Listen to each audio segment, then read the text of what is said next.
Morning, everyone. Thanks for coming. Thanks for joining us. I just want to point out that starting the first Tuesday in April, which is the 7th, I believe, we start the Village Forum Mayor's Chair Series for 5 weeks.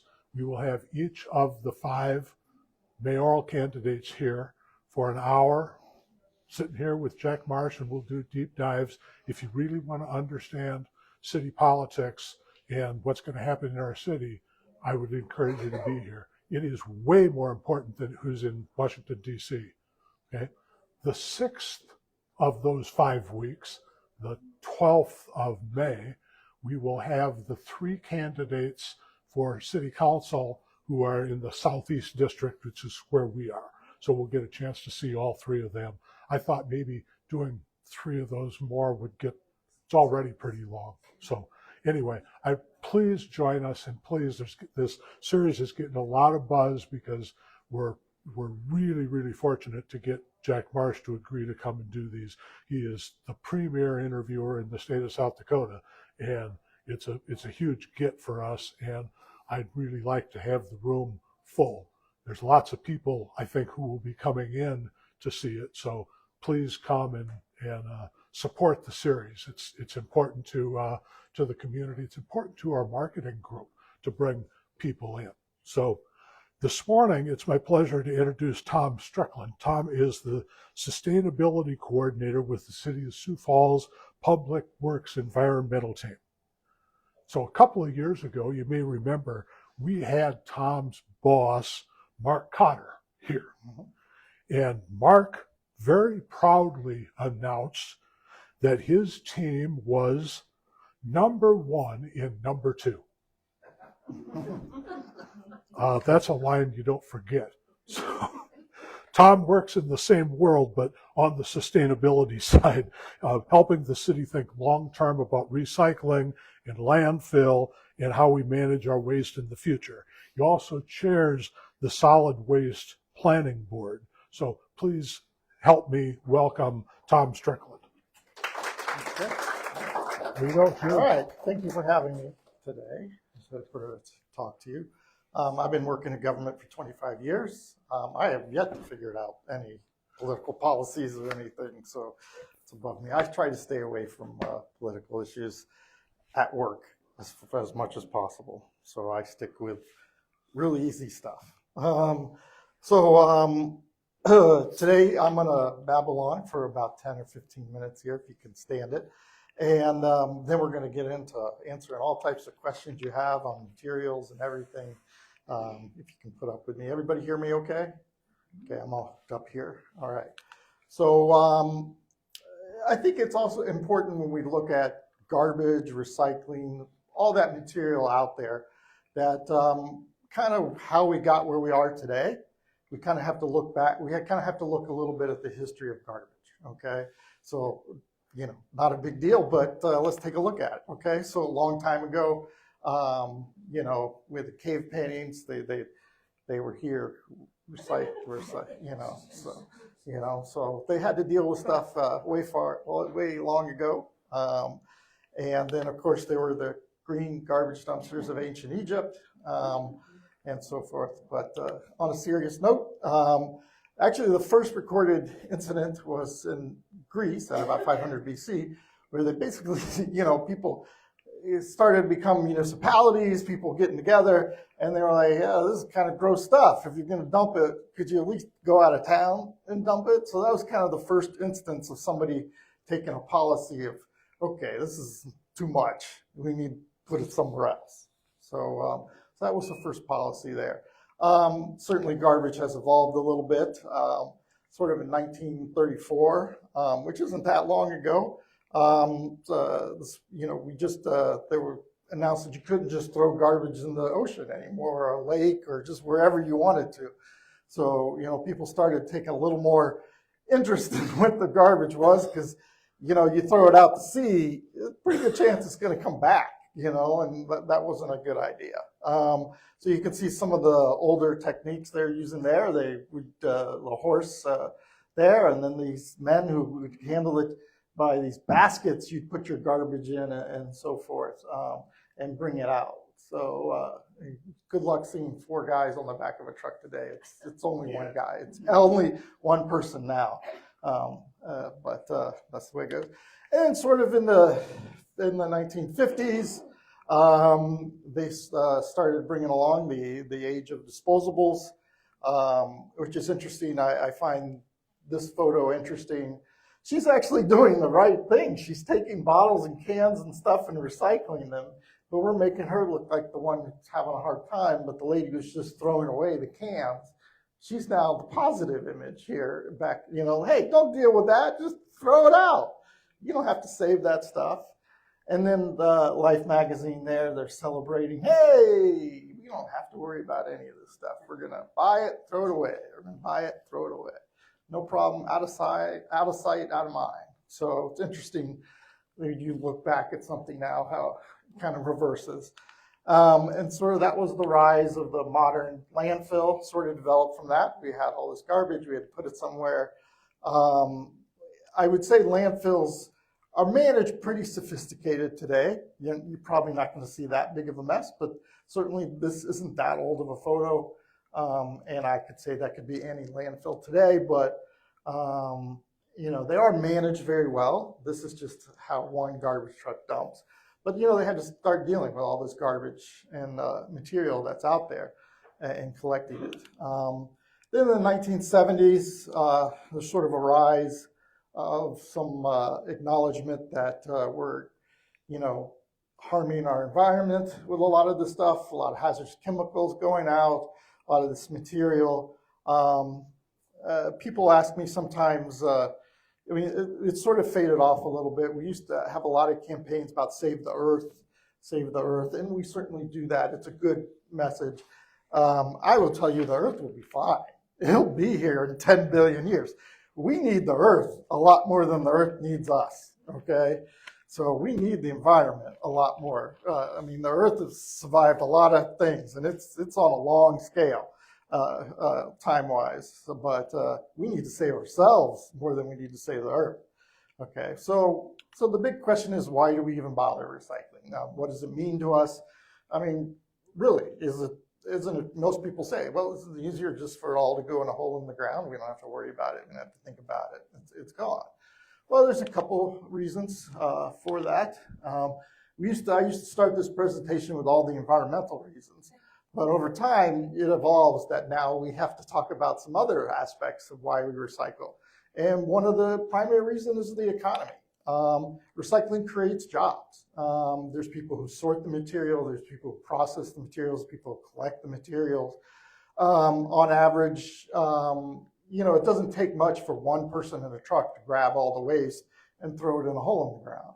If you're recycling, there's people who are doing more things with those materials, collecting it, processing it, sorting it, shipping it.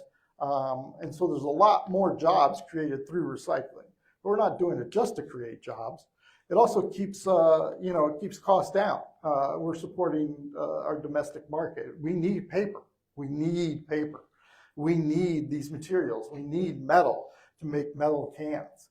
And if we're just throwing it away and we're depending on other people to supply us with this material, and we're not, it's a lot easier to recycle a metal can that you already have than to go out, get a mountain, blow it up, sift through all that dirt and ore, and then melt it down and make a new one. But you already have the metal can right in your hand. Why do we need to go get some new ones? So it's good for our economy as well. Okay, so we're going to talk about it's good for our health and our community. So today we see that recycling reduces greenhouse gas emissions. It reduces, I'm going to go ahead and do that one there. Reduces paper, it reduces water pollution. Every time you process that material in a factory, it uses energy, it uses water. It creates a little bit of pollution every time you're doing that. And so by recycling, we significantly reduce the amount of energy, materials, the pollution, all that comes down to recycling. For example, here we say a glass bulb. One glass bottle saves enough energy to run a bulb for 4 hours. That doesn't seem like a lot, but if you add up all the glass bottles everybody's recycling, that 4 hours of energy turns into a heck of a lot of energy. So recycling also saves energy, and we know what energy mostly comes from burning fossil fuels. There certainly are some renewable energies, wind power, water power, solar power, but the majority of our energy comes from burning fossil fuels, which, by the way, also create greenhouse gases. So that causes issues. So I mentioned before, it saves resources. Recycling is good for our planet. It saves water, something like the order for every ton of paper recycled, it save up to 7,000 gallons of water. A lot of people ask me, do I rinse out the can with water? Am I wasting more water? Maybe if you're washing that can for half an hour, maybe. But if you're just rinsing it out real quick, sometimes I even use my soapy, already used water to rinse out my can, so I'm not really using any more water. It doesn't have to be pristine clean. It just has to get out most of the food residue from your can or so forth. So, it takes an awful lot of water before we start wasting it for recycling.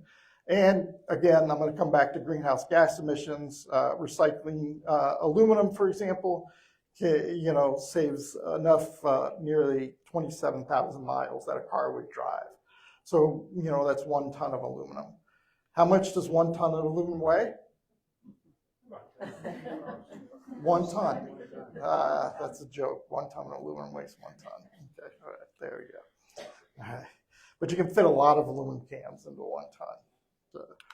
So here, I'm going to talk about what we recycle locally. And everywhere you go in the United States, it's going to vary just a little bit because different processors, for example, sometimes in Colorado, which I worked out there for a while, in the mountain areas, they may not be able to take certain materials because they got to haul it all the way back, 300 miles back to Denver. So there's some materials they can and can't take based on where they're located. It doesn't mean it isn't potentially. Most everything is potentially recyclable. Okay, most everything is potentially recyclable, either compostable, recyclable, reusable. It's just whether somebody's willing to take it from you and do something with it. Is it worth, if you're going to spend $10 to recycle $1 worth of material, that's not a great business plan, okay? But if you can make $20 out of recycling $10, maybe that starts it. And then if you can make $100, so it has to make some economic sense for somebody to take recycling. So these are the main materials we take. We categorize all the metal cans together. That's aluminum and steel. Sometimes use the word tin. It's really mostly steel cans. There's not a lot of mixed material in there. We still call them tins or tin cans, but there's mostly just steel or aluminum within that mix. Paper and cardboard. This includes your cereal boxes, shoe boxes, your shipping boxes, cardboard boxes, all that stuff together in there with the paper. And it includes a whole variety of paper, your junk mail, your junk mail, magazines, catalogs, phone books. I used to do phone books drives when I first started, and we get the roll-off containers, which are big, huge containers, and we fill them with phone books. I think that would probably comprise the entire phone book collection for an entire city now. There just aren't phone books anymore. And it used to be a big part of the recycling industry was phone books. They weighed a lot. You got them. You knew when you were getting them, and they were 100%, 100% recyclable. So you wanted those materials. Now we don't have them. Over the course of time, recycling, like a lot of things, are measured by weight. So the recycling industry shows a sort of a downturn over the last decade and a half or so. Can anybody kind of guess why we're having a downturn as far as weights go? The ton is less. The tons are getting smaller. Tons are getting smaller. Why are the tons getting smaller? And what materials do we used to have a lot of that we don't use today? Newspapers. Yeah, it's harder and harder to get a newspaper. Every house used to get their own newspaper. You got a newspaper and you recycled that newspaper. Newspapers used to weigh a lot. glass bottles. Everybody used to drink a lot more in glass and so forth. Those have been switched out with plastic, which is a lot lighter material. So the material, you're still collecting about the same volume, still fill up a thing, but it's a lot lighter than what it used to be because there's cardboard we get more of now, but it doesn't weigh as much as a glass bottle or a bunch of newspapers and so forth. Certainly not as much as a phone book. We used to love the phone books. It, boosted our recycling rates. They were fantastic. So of course we take plastic bottles. I'll get into that more. Glass bottles and jars. So the glass bottles and jars, that does not mean drinking glasses. That doesn't mean glass vases. It means some sort of container you got a beverage you bought. And there are different types of glass. So when you mix in other materials, they can be sometimes porcelain or made out of a different type of glass, and they don't recycle as well. Because recycling factories like the same thing. They like getting the same exact thing over and over again, because that way they don't have to change their temperatures or their chemical structures. They like getting the same material over and over and over again. So this will hopefully answer some of your questions as we get into this. So we do accept some other items like aluminum foil and trays. You can ball up the aluminum foil, you rinse out the aluminum trays a little bit. I mean, we certainly don't want a half a gallon of barbecue sauce or one piece of pie left in there. Now, who would leave a piece of pie? Somebody's got to eat that. Okay, so but we don't, sometimes people think potato chip bags because they have that foil inside. Yeah, it's not really, it's really the lowest possible grade of aluminum, and it's not really recyclable. Nobody's willing to take that material, and the amount of money it would take to put into it, you're not going to get back from recycling. There's also some confusion sometimes about how do you bag your material, and we certainly want all garbage bagged. That's mostly a litter issue. We want to keep that contained. It can be a smell issue too. We want that bagged up, odor issue. But recycling, we do not want plastic bags. You do not want to put it in a plastic bag. Plastic bags are not recyclable. And for some of the home residents, and I guess you could do it here too, if you are going to do shredded paper, put it in a clear bag and tie it. It's the only bag they take, but they separate that at the very beginning of the sorting line. That's the first thing that comes out of the sorting line here locally is they'll see that bag of shredded paper, it gets pulled off by hand. There's actually a robot as well who can grab it, and it's just a robotic arm. It's not like a full robot. Of course, we're all going to be replaced by that eventually anyway, even here. So even me giving this presentation someday. And here's the one people don't like is we call them plastic clamshells. We call them microwave trays. There are some places that take that. It's not very common. They are made out of a very low grade plastic. And because something like a clamshell container, you're not going to sell yogurt in this container. It's going to leak out. It's not going to hold it. The pot. You're not really, so most of the time we talk about plastic bottles, jugs, and tubs, we're talking about something that can hold kind of a liquid substance. You're getting berries in here. You're getting pastries. You're getting something light that only needs to be kept from maybe escaping. Not really as much about containing. Okay, microwavable trays, specifically, it's the color there. When you're recycling black trays like that or other trays, it's the plastic too, but it's mostly the color. It's because when you mix up plastic, it's hard. You can't dye that plastic a different color if it's black. It starts off black, it's going to end up black. So sometimes those black plastic tends to be a very difficult material for them to use. They can't do anything with it except make black plastic. Again, there are places that will take this material and process it. It is not here. It is limited. I'd say maybe 10 or 20 cities around the country maybe take that, maybe more. I have no idea. But the number of factories that can process it are very limited. Here's some other items that we never want. We call these tanglers. They're things that would get caught up in the machinery at the processing center.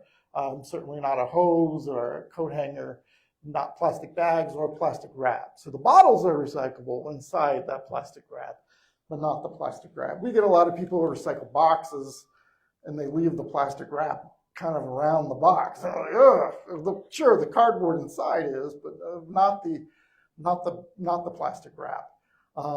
Can some of it be recycled other places? There are some places that will take plastic bags and plastic wrap. Lions Club runs a program where they'll take those materials and recycle them, and they get made back into Trex lumber. That's the plastic lumber you would build a deck with. But they're only collecting that material separate from all the other materials, and it doesn't go through the machinery and gears and belts, conveyor belts at our processing center. It's all separated and unique. And I tell you, you need a lot of plastic bags to make you need to collect that to make it worthwhile. So it takes a lot of effort to sort those plastic bags.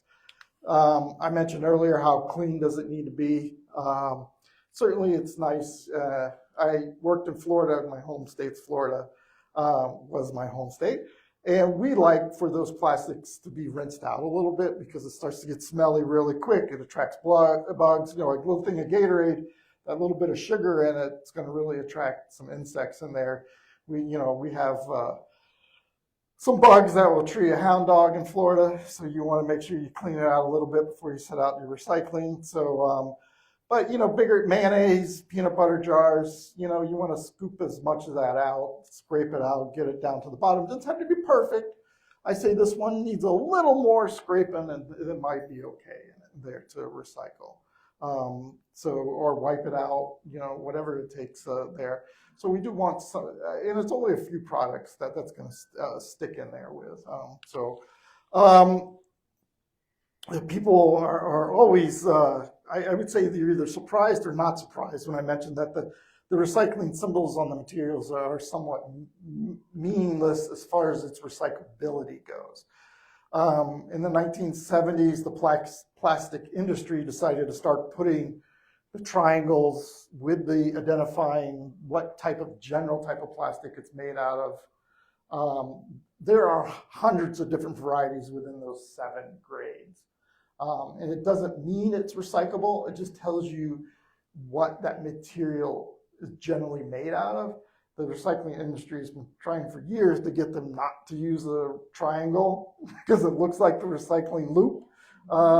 But, there's no regulations that say they can't do that. So anyway, it sometimes helps us to identify the material as what it is, but we don't really use. For example, we say recycle plastic bottles, jugs, and jars. You don't generally go into the numbers too much because you want you to ask, is this a bottle, jug, or jar? And if it's one of those things, then pretty sure it can be recycled. If it's no, pretty sure it's not, okay? So it goes on. I'm not gonna go through the recycling process too much. I just kind of wanted to show you, this is the local Millennium facility, Millennium recycling process that. So they come in big loads, the trucks dump out, and it goes through a whole variety. It's quite a fascinating process. Left, right, up, magnetic things, static things, all types of things going on to separate the materials. I'd say it's about half machines, half people. Some things you just need people. There's one crew that does what we call negative sort, which means they take out the stuff that doesn't belong, bowling trophies, remote controls, hoses, other things in there. And then you have a positive sort, which means they're looking for specific materials to grab.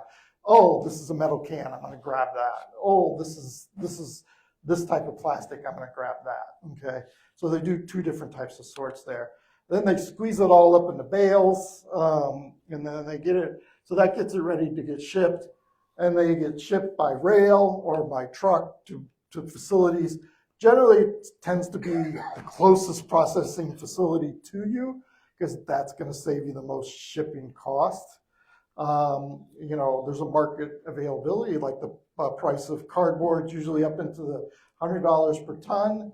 The price of glass might be -$1 per ton or something like that. It can go up to $5, depending how clean that glass is. Is it a bunch of different colors? Is it all just amber color, brown, or is it separated from the clear? The more separated it is, the more valuable it is. Glass, it's made out of sand. I don't think anybody ever has become a billionaire. I could be wrong on selling sand, but I suppose they may. Maybe they are. If you're selling sand, you're getting rich, more power to you. It's not a lot of people that. So a lot of people see the recycling symbol. What does the recycling symbol mean? Do I have any guesses? The 3 chasing arrows. Any guesses of what they mean? Anybody? All right. Some people think it means reuse, reuse, recycle, reduce. Okay. And fantastic motto to go with, but it's not actually what the 3 arrows mean in the recycling symbol. The first one is collecting and sorting that material so that you have to get that material in.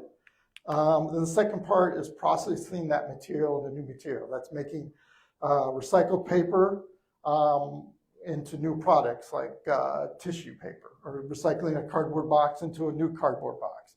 So first we have to pick it up, then we have to make it into something new, okay? And what's left after we make it into something new? Well, you got to purchase that material and put it back into the market, okay? Whether that's whether you know it or not, you know, that material has to be, after it's been made into a new item, new product, has to be purchased and put back into the market and keep going. So those are the 3 chasing arrows, what they actually mean there. Just a quick little PSA for our hazardous waste collection facility. This is a local facility that we take material from the 5 surrounding counties. It's in Sioux Falls. This is where your paint, your chemicals, your motor oil, gasoline, glues, pesticides, instead of putting this stuff in the garbage or where it might cause problems at the landfill or, you know, groundwater or whatever, we can take this material, and most of it can get recycled. I'd say that very rarely does some of those chemicals we get can't be recycled. Even paint that's been, I used to think, you know, I didn't even know this. I moved to Denver when I first moved there from Florida. We didn't experience a lot of freezing in Florida. And I had a little shed outside, and I left my paint out there. Well, sure enough, it froze. I didn't know what frozen paint looked like. I'd never seen that in my life. And it separated between the sort of gooey part and then this liquid part. The paint separated. And I said, oh, no, you can't. By then, it's pretty much useless at that point. You can't even stir it back together because it's separated too much. But that liquid part on the top is really good stuff they can use to make other chemicals and other paint. They can reuse that part to make new paint. So it looks like it's just useless, sort of this enamel, clear, gooey liquid, but they can use that to make new paint. So it can be recycled and so forth. Now, at the same facility, we also take electronics and batteries. That's any type of battery you have, we can take there.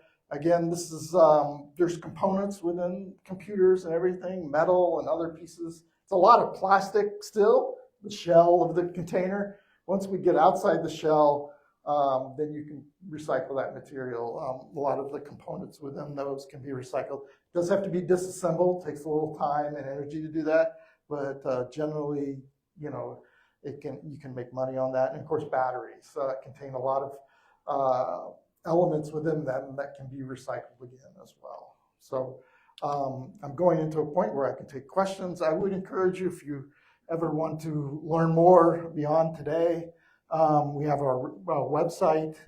We have lots of great information on there about composting, recycling, landfilling, all types of different things there. And you're welcome to email me or give me a call if you have follow-up questions. But now I'm going to go into a lot of questions you guys have with these sample materials you have for me. I'll leave that up there. That's the last point of the slide. So we talked about, you have a bunch of samples over there. I'm going to pose some various materials here. I forgot to ask, how about this? What do we think on this one as the audience? Okay, right, it is trash. This is made out of a very flimsy plastic. We would call this a cup, not a plastic bottle, jug, or jar as well. Straw's not really recyclable either. It's all plastic, but it's not really recyclable. Some of them, this one doesn't have a recycling at the bottom, but I bet you the lid does. So it's not really recyclable. Pretty much if you kind of almost hear this, you have an indication that it's probably not recyclable. The only caveat I have that there's some really thin water bottles that have that. Let's see what we have here. Yeah, this one here is thin, but you already know this is a bottle. Okay, you don't have to question too much about this one. So also gives me a chance to take a drink here while I'm at it. Okay, so this is public enemy number one, plastic bags. Again, great to recycle, take back to the store, find those other things. Just don't put it in your recycling. That's all we have. You know, that's not where we want it to be. Here's one of our, things slipped down there. Tanglers here. And then I mentioned in the presentation, we have this isn't really a clamshell, but it's almost the same thing. And then our black plastic here is our nose. Let me do a couple yeses here. I had a question on this one. The cartons, juice boxes, cartons, let's say creamer and stuff like that all comes in these. These are recyclable as well. These are interesting. They have in between the outer coating and the inners is what they call a thin layer of unprinted paper. And that's what they really want in this, because they strip all this down and then they have this paper inside that doesn't have any printing on it. Sliding down here. How's that? Is that all right? Okay. And then people ask me about the lids or rinsing. I just drop a tiny bit of water in there, put the lid back on, shake it up, let that water out, done. Just a tiny bit of water. Don't have to fill it up halfway or anything, just enough to get it out. We do have, again in Florida, things are a little hotter. These start to smell pretty quick if they're not rinsed out. So we add a little soap in there too in Florida and try to rinse them out. Nothing like smelly milk after about a couple weeks or anything. I mentioned the pie tins. They are recyclable and so forth. You have lots of samples over there we're going to go to. Some of these are in there. Of course, is this a jug, bottle, or tub? No. But on the bright side, Amazon has shifted to a lot more of these, which are recyclable. So that's a positive step. Took a little while. You're still going to get these on occasion. But when you get these, they are recycled. Now, if they have, sometimes these envelopes, not these Amazon ones, but other envelopes, they'll have this, but then there'll be like a bubble wrap in between the thing. That would not be. That plastic bubble wrap is certainly not recyclable in there. How about styrofoam? No. There are some communities that are testing out some recycling with styrofoam, and what they do is they put it in this machine. Almost looks like a chipper shredder. It's probably the same, and you have to put like a room full of styrofoam in there, and then you get out a little tube. It's like a post almost of that material. It almost kind of melts it down more than shreds it. And melts it down, it comes out, but it takes a lot of styrofoam to get just a little bit. That's kind of the thing with styrofoam is you could fill a truck up with styrofoam. It's not going to weigh anything, which is great, but it's going to take a ton of trucks to get it all where it needs to go. So a lot of styrofoam out there, that's not a material. Here's a tricky one here. How about, not to pick on any company, but a paper cup with a holder around it. Any guesses? Sleeve is a yes. The sleeve is recyclable. She is 100% correct. Take the sleeve off. In Denver, the processing company asked the city, is there one specialty item you'd like to recycle? We have this robot that can pick off that item, and they chose paper cups. So that processing facility can take paper cups because the little robot sits there all day and he sees a paper cup and he picks it off. And then they get all the paper cups and it used to be paper, because this paper here is usually coated, a lot of people think it might be wax. It's plastic. There's very few things coated with wax these days. It's mostly a thin layer of plastic. So that makes it very difficult to recycle that paper. But so it can, again, most things are potentially recyclable. It takes an investment in order to get that material out. And the robot here is working on shredded paper, not paper cups. So here's the term. Why do we call these clamshells? I think that kind of answers the question itself. Why do we call those clamshells? Well, let's see if we can get a positive item over here. Of course, like I said, we used to have a lot more glass involved. You can have your salad dressing here. Of course, your paper bags. Here's one we have over there. It's a yogurt cup. Kind of has again, it's containing yogurt, so it's a liquid. So you know it's going to have a little bit more plastic to it than something that's containing strawberries or blueberries or something. So you know it can't, it's going to have a little stronger plastic to it, so it's more recyclable. Of course, if you're going out, there might be a bag. You might not be able to do anything else with that material, but the paper bag can be recycled. So that's something. A lot of people ask about grease, pizza boxes and so forth. Sorry. Pizza boxes. They are factory is different where the paper goes. So here the factory that takes them will take a little bit of grease on the boxes. I would say if the whole thing is soaked in grease, you can rip off the top of the box and recycle that, and then just throw away the bottom. But if it has just a little bit of grease on it or something like that, then go ahead and recycle it. You can do that. So with pizza boxes, but sometimes these bags, you get yourself a treat of a hamburger or something, a Whopper, and the bottom of the bag gets greasy. Probably not at that point that it can be recycled. So I'm going to just take questions from anybody who has them. Please ask questions, or we can look at some of the other materials you brought, or I can stay afterwards and we can talk about those materials as well. Yes, sir. Yep. So you have, like a can, you have to take the paper wrapper off that or not? No, the aluminum, I think I have a soup can here. Yeah. They melt the metal so hot that it just burns off. It's inconsequential to the rest of it. A lot of you wrapping around I don't have, here it is. The plastic wrapping around here, this is plastic. So it's not a big deal. Plastic and plastic, they kind of go together. So this is a good solid plastic bottle opposed to another one. Yeah. Like I said, most of the time you can tell by just squeezing it. The only exception is, the really thin bottles here. I mean, what's the worst that can happen if this leaks out into a little water? So it's not the end of the road.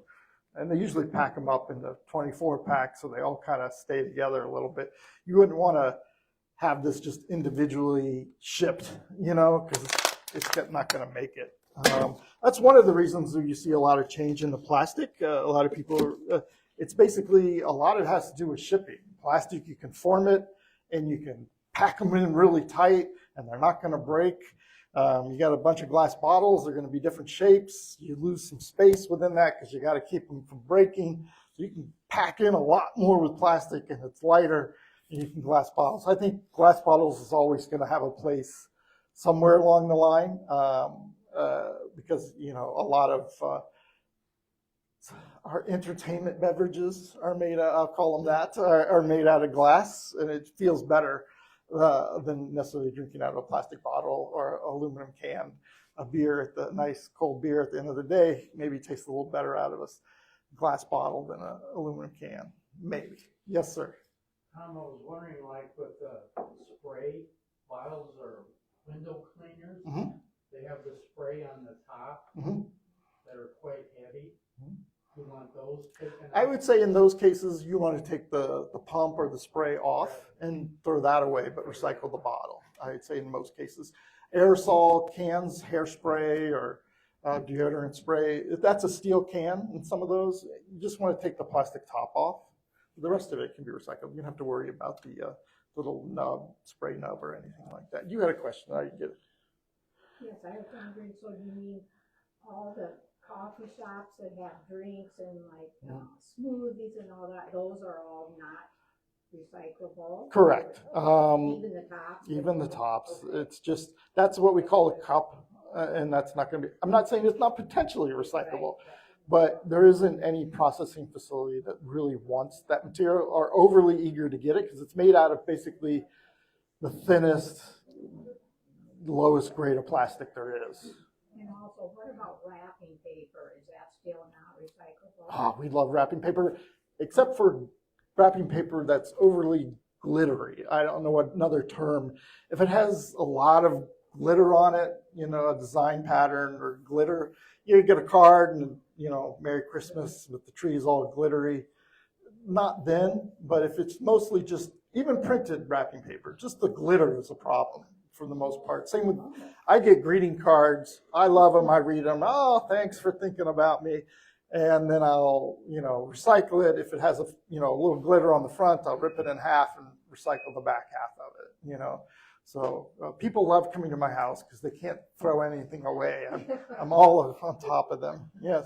What's the difference between what Linda has there with that container and the one that you had in the recycling, the very thin water bottle? It is. Because it's got the same crunch. It does. It feels there. You know, it is very similar. I would say this is still pretty low grade, but it's not the lowest grade. That's lower grade? Yeah, because they have to ship this, and that only has to hold a liquid for a short period of time. This is going to be up on a shelf for a while. It's going to store liquid. It's not going to seep out. It's got enough structure in it to hold it. I'm not saying you couldn't keep that for a long time, but it's not. It's designed as disposable, and it's not going to stay for. You wouldn't use that multiple times unless you had no other choice. You know, yeah, it's tough. This does make it tough. I would say plastics are the most confusing item, and they make it really tough on people. That's why we try to limit it to saying plastic bottles, jugs, or tubs. Because that way you don't have to, is that plastic container recyclable? Well, is it a bottle? No. Okay, well, there you go. So it tries to make it a little easier. You don't have to get into the numbers. You don't have to figure stuff out and stuff like that. You had a question? No? Or, oh, sorry, I thought you, oh, yes. Will you grab that Starbucks paper cup? Yes. Yes. You triggered me with something you said there, and you may not have the answer to this, but you know, we're to avoid plastics. Mm-hmm. What are the implications? You said that is plastic lined. Yeah, this is plastic lined. And That's not good for us. I mean, if you avoid everything lined. like I said, this is designed to be disposable. So it is fine for your first time use. If you use this over and over and over again, that plastic's going to start to break down, and that's where it might. It's not going to. It's fine for that single use or maybe. Yeah, right. Over time, it's going to degrade, but it's not going to degrade right away, and so forth. And if I didn't know the answer, I'd just make something up. You wouldn't know the difference. All right, I'm just kidding with you there. I wouldn't make anything up. Yes, sir. 8 cartons? 8 cartons. The paper ones, yes. The plastic ones, no. Styrofoam, no. The paper ones, fantastic. Can recycle those all day long. You know, we don't get enough paper. I often find when we go to the residents' homes, how much paper they throw away and how much was generally, I understand the confusion with bottles and so forth. We get a lot of paper people throw away, diaper boxes, not with anything in it other than cardboard, you know, and how much more paper we could potentially recycle. And I don't think it's a great stretch to put paper and trees together and figure those, you know, carbon dioxide and the environment and trees. I mean, it's pretty easy to associate that with the environment. We really could recycle a lot more paper that's out there. Yes, sir. Some education on caps and lids? Sure. It's fine. I think different places have a little bit different rules. In Florida, we asked for the lids to be off because our processing facility really didn't do well with liquids. So we wanted to make sure, even if you took the cap off and there's a little bit of liquid in there, by the time the truck picks it up and dumps it, it gets shaped around the truck. It's going to be pretty empty by the time it gets to the recycling facility, okay? The worst thing is like half full, and then you put the lid back on. I often go to, I do event recycling. People will take, you know, I don't pick on little kids, but they'll drink 2 sips and then throw the rest away. And we are put it in the recycling. So we got a whole thing of liquid in there, you know, that we have to get out now. Here, the processing facility actually says you can leave the caps on. That's fine. They're able to process that way. So in some cases, it actually makes it, well, in this case, there's a little bit of air in there. So some of the, I said that the machinery that sorts it is half robots, half people. It actually uses a little optical scanner, and some of them sort materials they spot it by what it looks like. So this looks like a bottle, okay, right now, and the optical scanner, oh, that's a bottle. Okay, great. I'm gonna have to get a new sample after this one though.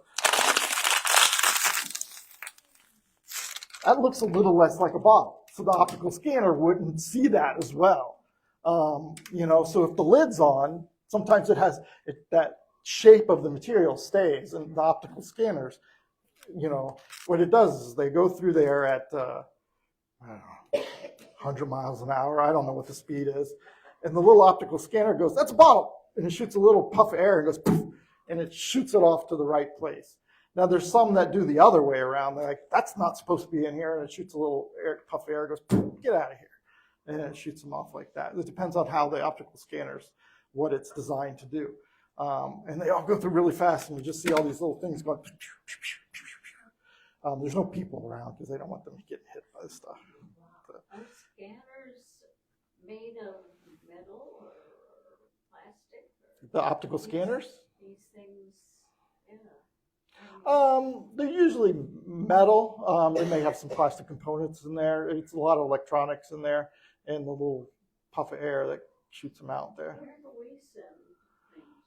All of it here goes to Millennium Recycling. They're really the only recycling facility in the area, and which is over Millennium Recycling. It's over on the other side of Minnesota from the airport.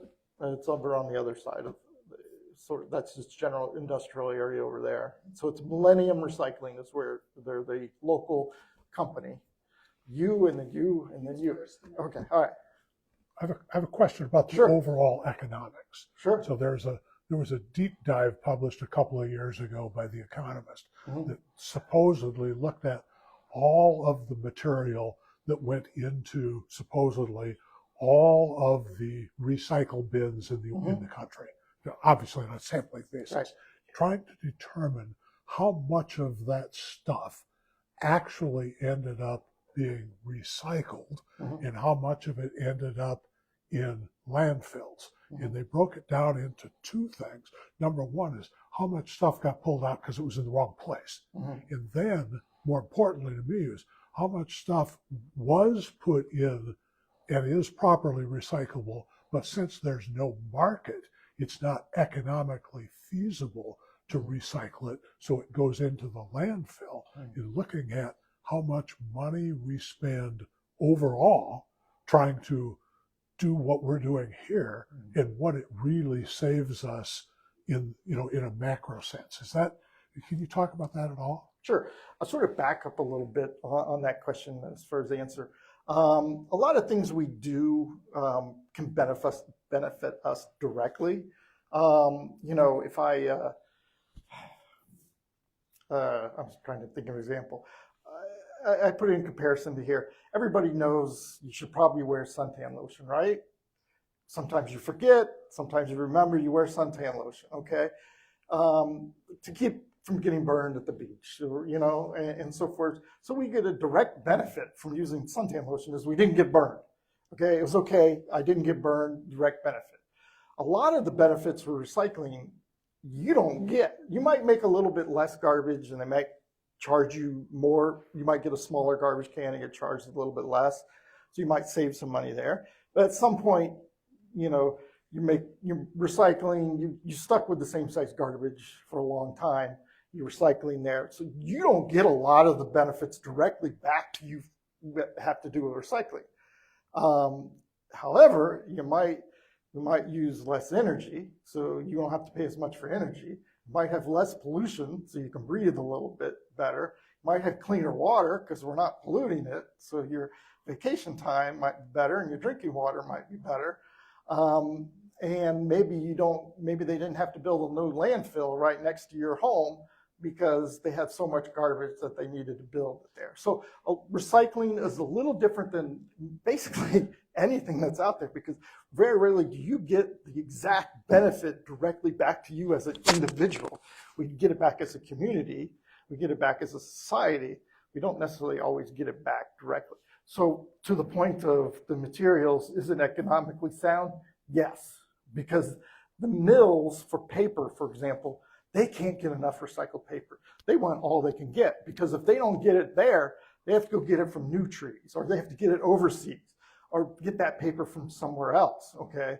So that paper, so some of the products you have, tissues, toilet papers, there's a little bit of recycled paper in there, whether you know it or not, because the mix works a little bit better with some new paper and some old things mixed together. The material tends to kind of gives it a head start on structurally. So, but they wouldn't be doing it if there wasn't money. So people buy this material.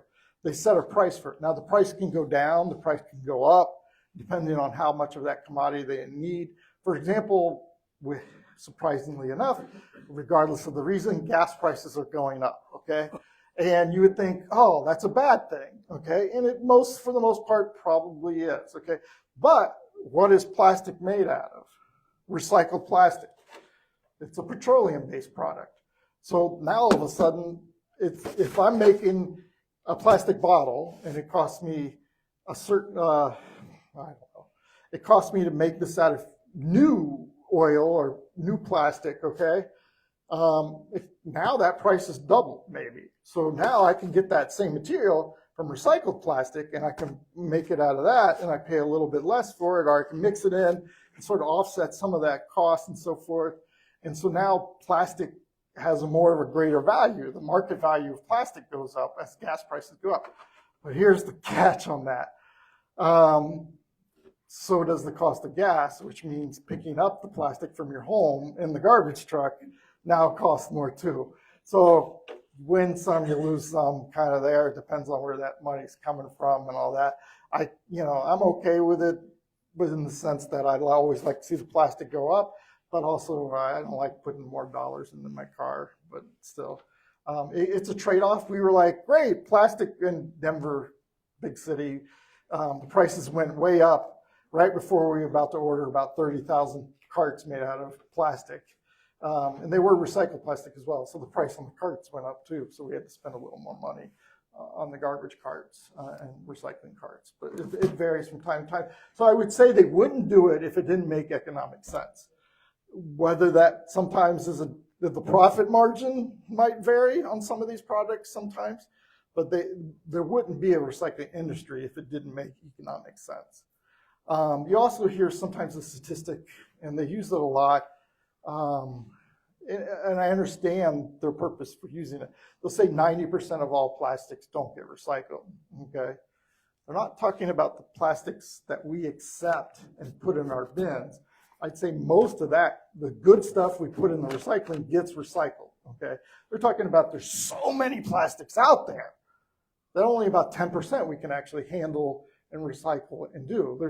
We got all these other types of plastic, around. And so, sure, there's a lot. And this is just only a little bit. There's everything foam, there's just hundreds and millions of things made out of plastic. So this is really the only thing that there's a market for is what we take in the recycling bins. So I think somebody that you had I do. Mine, did I answer enough for you there? Okay. mine's kind of similar to Greg's. Mhm. That table over there, most of that our staff have pulled out of our Mhm. recycling bins. And we wanted to show it as examples so people would understand better with your talk Right. and what you've sorted out. So we're going to keep that up for a day or two so people that are not Okay. able to be here can look at it. But I have heard, and I don't know if this is right, that if you threw too much garbage into the recyclable, they just dump the whole thing. Or do you have enough sorting ability now to go through it and spend more time sorting? Sure. We often say, we want to keep this as clean as possible so that the good materials actually get recycled. You mentioned something about, some of what didn't belong in there. So if we're filling up halfway with good recycles and halfway with garbage, oh boy, that takes a lot of energy to get all that garbage away from that recyclables. If we're only about 10% garbage or the wrong things maybe in there, and then that's a little more manageable.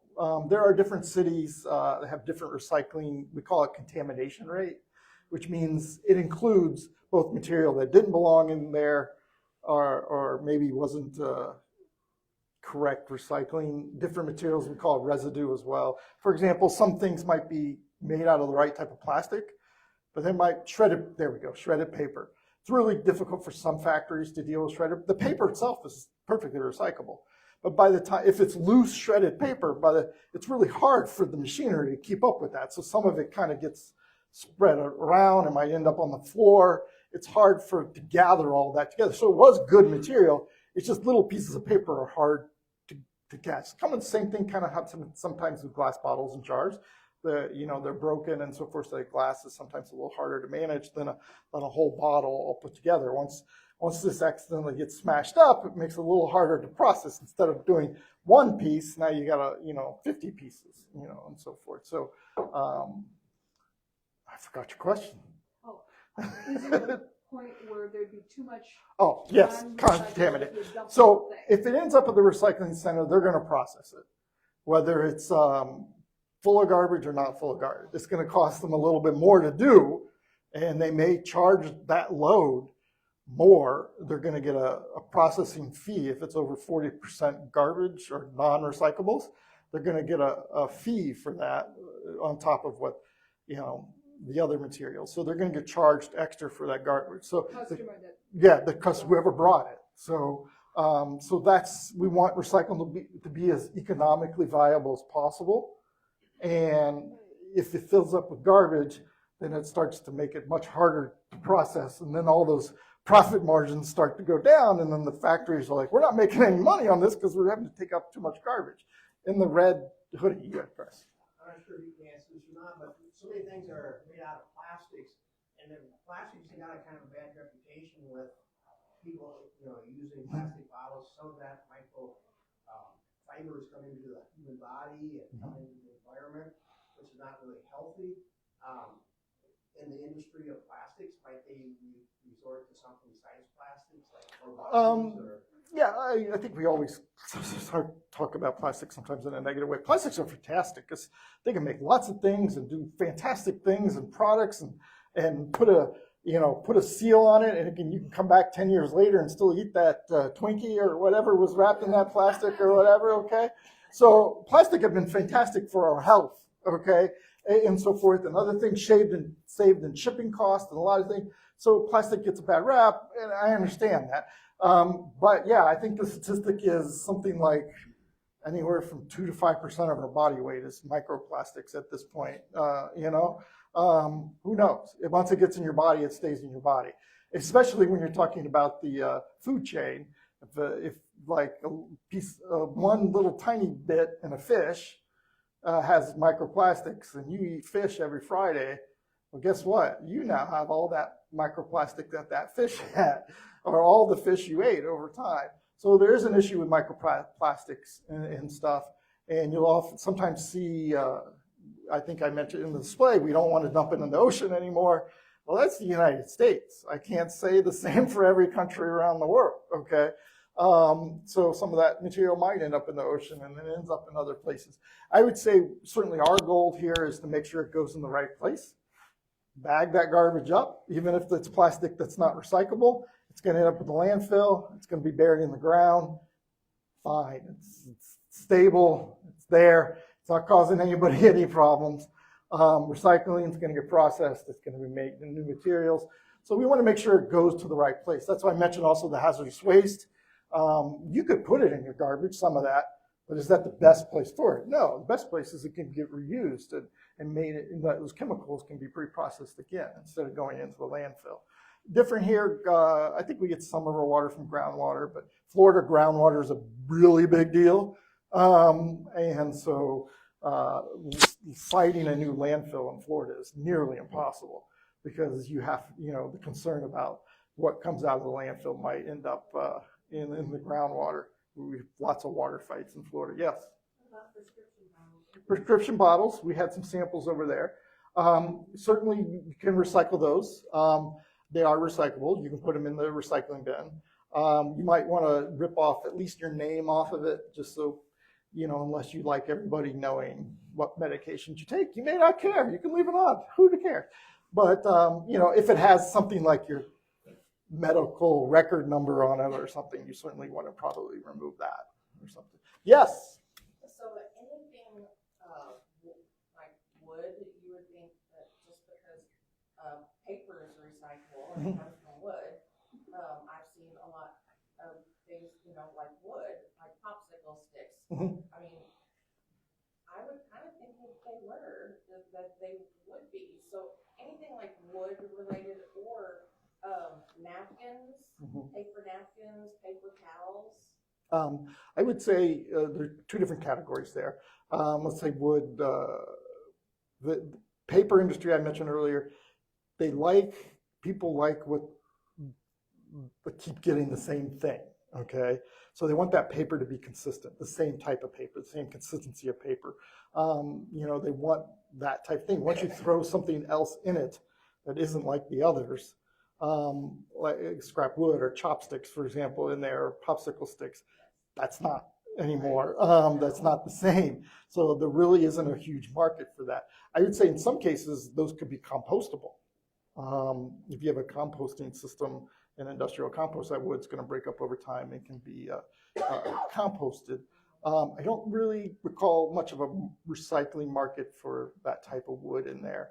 So anything other than paper. Yeah. It's not recyclable. I mean, potentially. I would say, for example, we get at the landfill, they get wood pallets, and they're able to chop those up and mix it in with a mulch and other materials and make it for wood pallets. Used to have, they stayed around longer. Do you know what they put in wood pallets to keep them so the wood wouldn't rot? Does anybody know what that might be? Arsenic. Arsenic, yeah, arsenic. Great stuff, arsenic is. Let's put that in our wood. All right. They use other materials, copper now. They infuse it with copper a little bit. That keeps it from going now. So we're able, industry first started chopping up and making wood mulch out of it. And then they were like, oh, great, we just gave away wood mulch with arsenic in it. So they stopped doing that. But now most pallets are not made like that. So they're able to chop that up and it can be reused and so forth. So we find stuff out over time. Yes. I use a lot of these, unfortunately, China paper plates. Sure. They are cardboardish on the bottom, smooth on the top. Can they be recycled? Oh, now I remember the second half of your question. There were the other paper materials, disposable papers. No, because they are, I don't know if you know, paper is a fiber product. So let's pretend these are paper fibers and so forth here. And your office paper and so forth, pretty tight paper rings, different fiber levels. I'd say one paper plate and a billion sheets of paper is going to make a difference. But a bunch of paper plates with the paper is going to make a difference.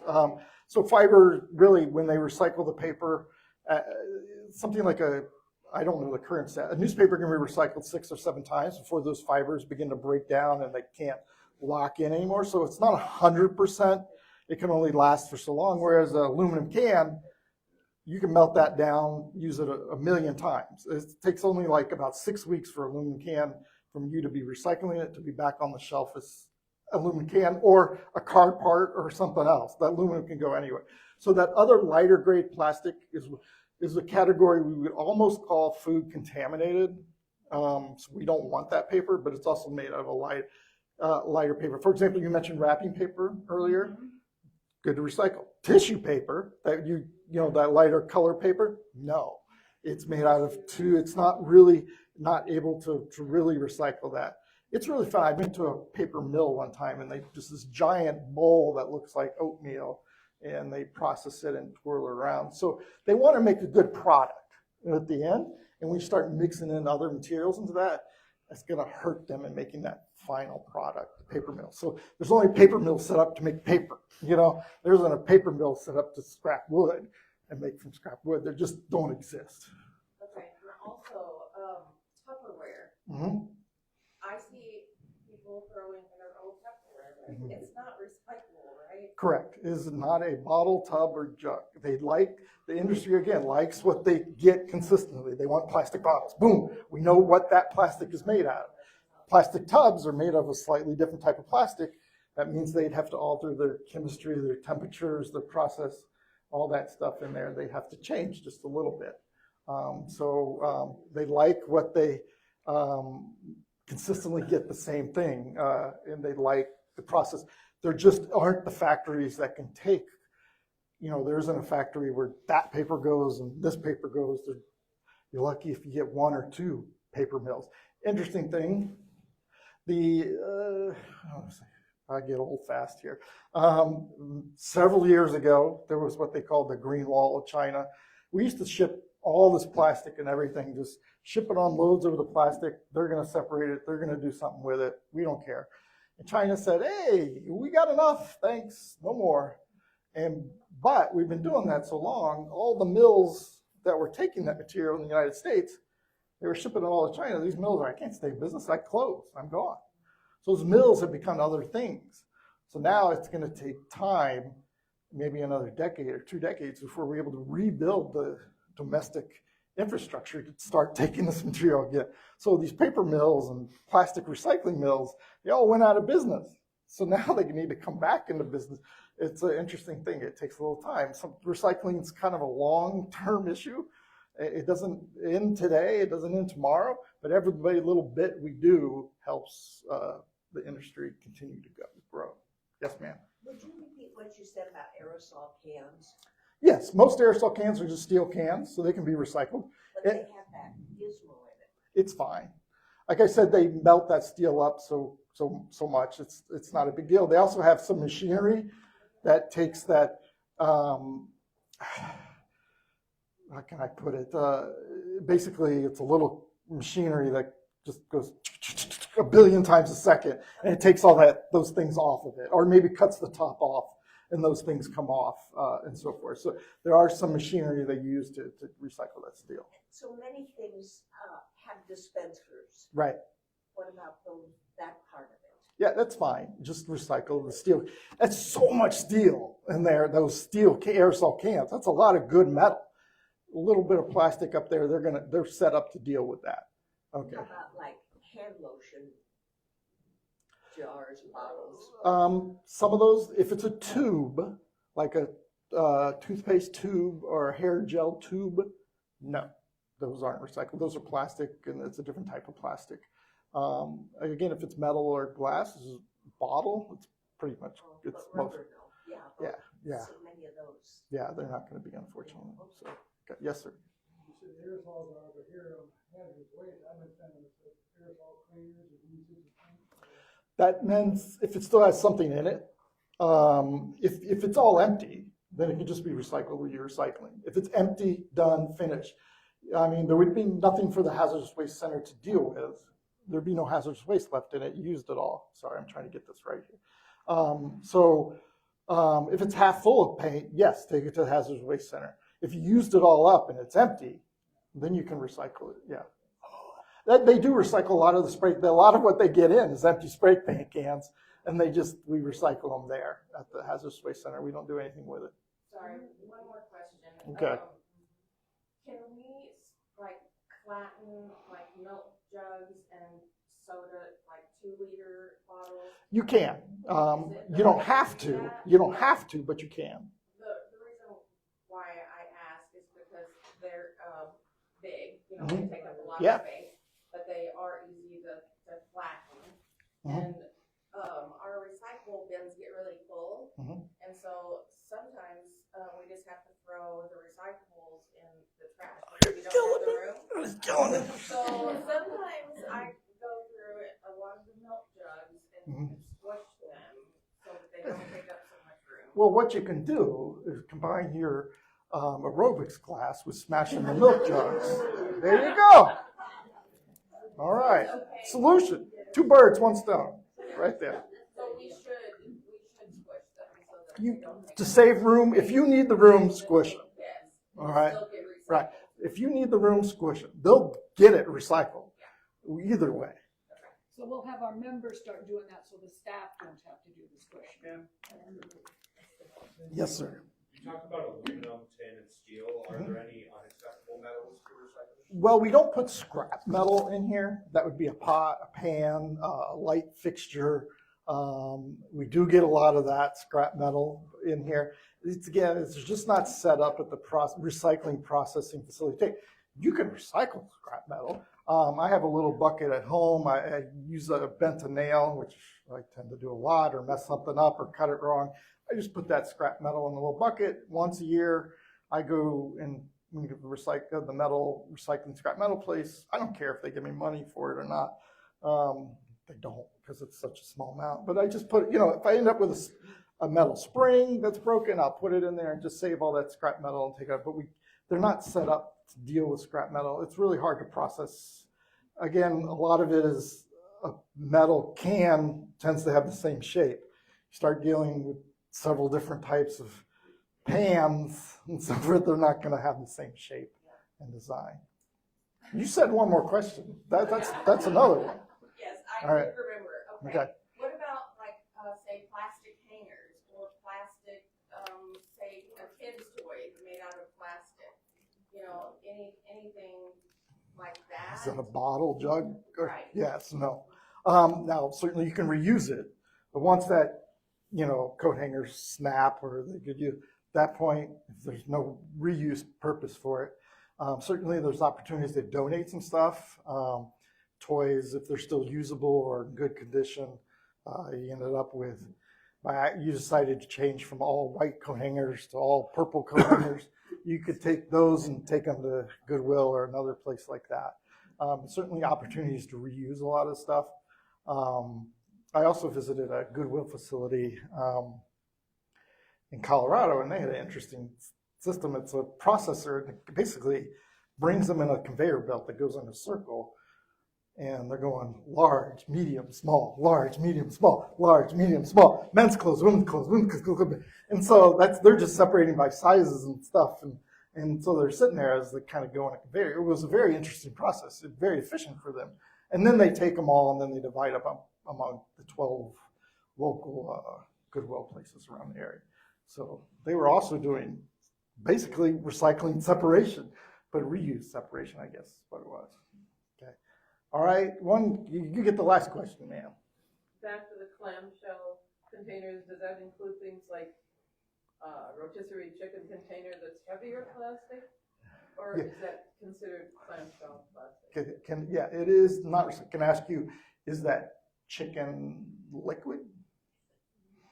No, but there is some liquid at the bottom. There's some liquid at the bottom. You're right.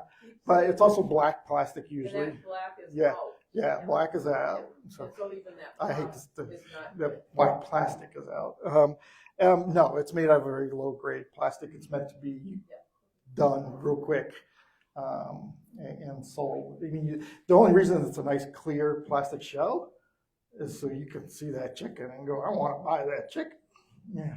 So it's the same with muffins and cookies. But if they put cookies in let's say they use this instead of the clear plastic, we wouldn't buy as many cookies. We wouldn't see them. We wouldn't want them. So. All right. Thank you, everybody. Tom, thank you so very much. All right, thanks. Let me get you Appreciate remote you being back. here. Thank you. Don't forget, a week from Tuesday, Mayor's Chair starts 6 consecutive Tuesdays. Thank you.